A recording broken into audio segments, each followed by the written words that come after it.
네, 안녕하세요. 설월기입니다. 오늘은 요즘에 최근에 좀 몇 달 사이에 저도 이제 느끼고 있는 게 유튜브나 틱톡이나 뭐 인스타그램이나 릴스 같은 것들을 보면 비슷한 제목의 영상들이 반복해서 눈에 띄는 것 같습니다. 원래 뭐 저도 뭐 항상 일자리가 없다고 생각을 하고 지금은 퇴사를 절대 하지 말고 일할 수 있는 시기니까 직장에 계속 붙어 있으라는 취지의 메시지를 담은 영상을 굉장히 많이 올렸었고 지금도 그렇게 생각을 하고 있습니다. 저도 뭐 사람인지라 직장 스트레스를 많이 받고 있고 그래도 그냥 지금 뭐 나가면은 딱히 할 수 있을 게 없기도 해서 또 다시 나가서 취업을 한다 한들 또 그곳에 적응을 해야 하고 뭐 이런 귀찮은 것 때문에 그냥 버티면서 일하고 있긴 합니다. 근데 뭐 이런 생각이 드는 찰나에 유튜브 특히 이제 오늘 회사에서 권고사직을 당했습니다. 뭐 이런 갑자기 불려가서 퇴사 통보를 받았어요.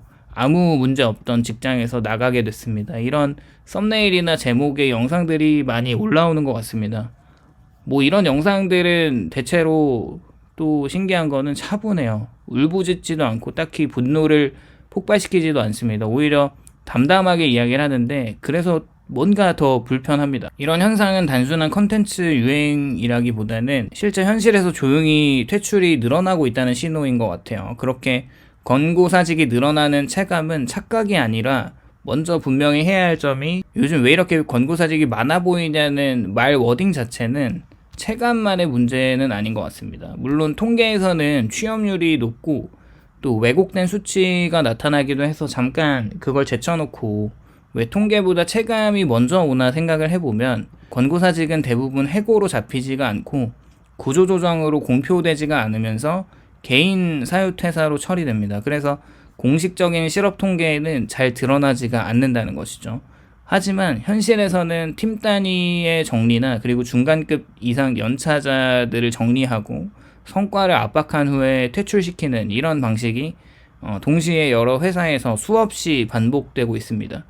회사에서는 왜 해고 대신에 권고사직을 쓰는가 생각을 해보면 요즘 기업이 사람을 내보내는 방식에는 분명한 공통점이 바로 해고를 피하는 거고 권고사직을 선택한다는 점인데 그 이유는 굉장히 명확합니다. 당연히 회사 입장에서는 법적인 리스크를 회피하고 싶을 것이고 모든 노무사들은 노동자도 고객으로 상담을 해주지만 사장님들도 이제 직원을 채용하시는 분들에 대한 상담을 해줍니다. 노무 관계라는 게 이렇게 쌍방관계이기 때문에 다 상담이 가능하죠. 그렇게 보통 누군가를 해고할 때는 권고사직을 하게 직원을 설득을 시키고 그 계약 해지에 사인을 하고 그런 절차들을 밟도록 권고하는데요. 그렇게 해고가 이제 항상 정당성 입증이 필요하고 또 소송 가능성이 높고 이미지 리스크가 있는 반면에 권고사직은 형식상의 합의이기도 하지만 서류상에서 자발적 퇴사라는 것이 맞고 분쟁 가능성을 최소화시키는 면에서 기업 입장에서는 훨씬 안전합니다. 또 구조조정을 소리 없이 진행을 할 수가 있어서요. 대규모 구조조정은 또 주가에 악영향을 미칠 수가 있고 언론에 노출이 되기도 하고 해서 조직 내부의 동요가 심하게 되죠. 그래서 요즘은 조금씩 부서별로 개인 단위로 조용히 줄이는 방식을 선택합니다. 뭐 대기업도 이런데 중소기업이나 중견기업이나 뭐 상장기업이 아닌 뭐 스타트업 같은 회사들은 어떨까요? 수많은 권고사직들이 지금 이 순간에도 일어나고 있는 것이 현실입니다. 그리고 또 이유를 들어보면 성과주의를 명분으로 삼곤 하는데 이게 뭔가 퇴사를 시킬 때 회사의 잘못이라기보다는 당신의 퍼포먼스가 당신의 어떤 회사의 기여도가 기대치에 못 미친다는 말이 훨씬 정당하고 그렇게 당위성과 정당성을 동반하면서 권고사직을 받는 직장인으로 하여금 위축이 되게 하고 생각하게 그런가 싶기도 해서 쉽게 휘둘릴 수밖에 없습니다. 그리고 그런 부분이 훨씬 말하기가 쉽죠. 그래서 실제 성과와 무관하게 기준이 바뀌고 목표가 높아지고 평가가 갑자기 박해집니다. 그 끝에 나오는 말이 바로 회사를 위해서도 본인을 위해서도라는 권고입니다. 당연히 권고사직이 늘어난 데에는 분명한 배경이 있죠. 일단 고금리와 저성장 환경에 놓여있는 한국에서의 사업을 운영하시는 모든 분들, 기업들은 더 이상 사람을 많이 써서 매출을 성장시키는 구조를 유지하기가 어렵습니다. 이미 조달금리가 너무 올라가서 뭔가에 투자하기에는 너무 리스크가 커지는데 시중금리가 이미 7%까지 맥스로 찍었던, 물론 모든 시중금리가 7%가 아니에요. 그런 상황에 특히 이제 하이힐드 같은 회사들은 회사 채권을 발행할 때 10%까지도 올라가 있는 상황이라면 중소기업은 돈을 빌리기 위해서는 그것보다 더 높은 금리를 조달해야 하는데 그렇게 투자를 해서 회수를 할 자신이 없는 것이죠. 그러면서 점점 인건비도 절감을 하고 고정비를 축소해야 하고 최소 인력으로 운영을 하는 등 이 기본 전략으로 전환했고, 특히 뭐 이제 AI로 활용할 수 있는 일을 할 수 있는 회사 같은 경우는 뭐 3명에서 일하던 것을 1명이 할 수 있게끔 그 2명을 정리해버리고 운영을 하고 있는 회사들도 꽤 많은 것 같아요. 그렇게 자동화 AI 업무 효율화로 이미 많은 회사에서 이 업무 뭐 사람 1명 없어도 할 수 있겠네, 그리고 이건 시스템으로 대체 가능하다는 판단이 내려지고 그렇게 이때 가장 먼저 대상이 되는 건 중간 연차와 애매한 포지션, 또 대체 가능한 역할을 하고 있는 분들이 해고됩니다. 열심히 일은 하죠. 근데 구조상 남기 애매한 사람들인 것이고, 이미 저희도 25년을 근무로 마지막으로 단기 근로자들이 많이 나갔습니다. 또 많은 기업들이 호황기에는 이제 공격적으로 채용을 했고 그 인력을 이제 감당하기 어려워졌는데, 하지만 다시 말하지만 해고가 또 부담스럽기 때문에 권고사직으로 선택이 됩니다. 그러면서 또 권고사직 브이로그가 늘어나는 이유를 생각을 해본다면 이런 현실 자체가 이제는 브이로그 형태까지 올라오게 된 것은 결코 우연이 아니라고 생각을 합니다.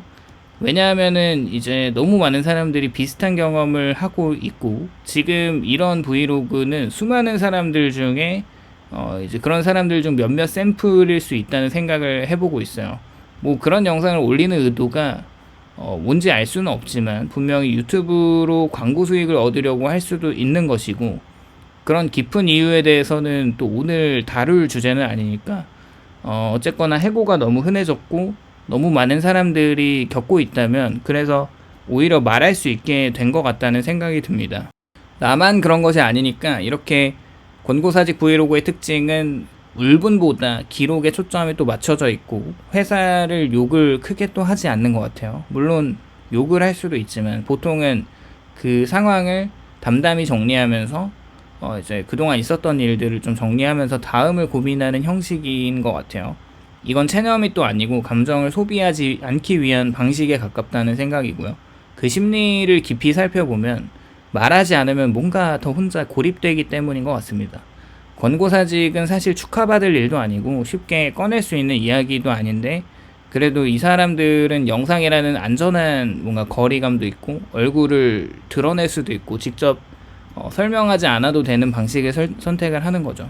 물론 얼굴을 드러내놓고 촬영을 하지 않는 형식도 많습니다. 어쨌거나 이런 소통으로 하여금 상처를 같이 공유하면서 위로를 받고 싶은 감정도 분명히 있을 것 같습니다. 사실 생각해보면은 권고사직이라는 게 정말 자책할 것이 아닌 게 능력이 부족해서 나타나는 현상은 결코 아닙니다. 물론 대체 가능한 인력이라는 이 회사 입장에서 보면 그 인사를 평가하는 게 암울하지만 그것이 그 사람의 전체 능력이 없다고 판단을 할 수는 없는 거잖아요. 그래서 이건 지금 가장 경계해야 할 해석이라고 생각하고, 실제로 권고사직을 당한 사람들 중에 상당수는 사실 어쩌면 성과가 그렇게 또 나쁘지 않고 문제를 일으킨 적도 없고 회사에 오래 기여해 왔는데, 그럼에도 불구하고 인건비나 비용이 계속 많이 들어가고 구조상 이제 그 사람을 계속 쓰기에는 애매해지고 남길 이유가 줄어들면서 실수를 했다기보단 즉 능력 문제가 아니라 포지션의 문제인 경우가 많죠. 그리고 또 권고사직이 힘든 이유는 일을 잃어서가 아니라 가장 힘든 거는 나는 괜찮은 줄 알았는데 아무 예고도 없었는데 어디서부터 뭔가 잘못된 건지 이제 모르겠는데 이 모호함입니다. 해고는 분노라도 남기지만 권고사직은 사람을 자기검열 상태로 만들어버리니까 어쩌면 이 현상은 더 늘어날 가능성이 높다고 생각하고요. 사실 불편한 이야기지만 권고사직은 앞으로 줄어들 가능성이 낮습니다. 이유는 단순합니다. 저성장은 장기화되고 있고 기업은 효율을 우선으로 하고 최우선으로 두면서 사람은 더 쉽게 대체 가능해지고 있기 때문입니다. 특히 내가 뭔가 스킬을 가지고 대체 불가능하지 않다면 사무직이나 중간 관리자나 반복 중심 업무의 직군은 앞으로 계속 압박을 받을 가능성이 큽니다. 이 변화 속에서 누구든 대상이 될 수 있고 아무 예고 없이 당할 수 있다면 성실함만으로는 방어가 되지 않겠죠. 이게 지금의 현실이고 결론적으로 권고사직 브이로그가 많아졌다는 거는 사람들이 불행을 자랑해서라기보다는 혼자만의 문제가 아니라는 걸 확인하고 싶어서일 수 있고 침묵보다는 기록을 선택한 결과이기도 하고 지금 이 시대에 노동의 민낯이 드러나고 있다는 증거인 것 같습니다. 이 현실을 개인의 실패담으로 소비하면 안 되고 그거는 다음에 누구든 그 순서가 될 수 있기 때문이죠. 오늘은 이렇게 요즘에 권고사직 당하는 사람들이 많은 것 같은 그런 생각에 대해서 한번 이야기 해보았고요. 오늘도 영상에 공감이 되셨다면 좋아요와 구독을 부탁드립니다. 감사합니다.